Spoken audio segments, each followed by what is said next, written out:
When he arrived in Chicago in 1886 and began calling himself Dr. Henry Holmes, the shift wasn't just a name change. It was like a full psychological reset. Chicago at the time was booming, chaotic, and crowded with newcomers. It was the kind of place where a man could create a new identity and no one would question where he came from. Holmes stepped into that landscape with the confidence of someone who rehearsed being a respectable person his entire life. His first major foothold was a drugstore in the Inglewood neighborhood. Accounts differ on the exact circumstances, but what's agreed upon is that Holmes began working there and eventually took over management. Later, rumors insisted that he killed the shop owner and stole the shop, but there's no verified record of foul play. They may Mm. have simply moved away, they may have died of natural causes.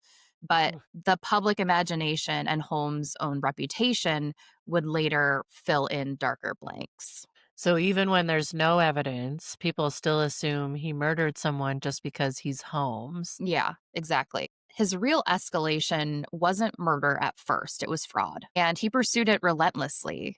Across the street from the drugstore sat an empty lot that he purchased under one of his many financial schemes. Here, he began constructing what would later be called the castle. It was a 3-story, irregularly designed building that would house shops, offices, apartments, and eventually the rumors of hidden horrors. The construction itself was a total scam because Holmes hired workers and then fired them before payday, making sure that no one understood the full layout of the place. He would order materials under false names and refused payments when bills came due. And he rotated contractors constantly, so no single person ever saw the full blueprint.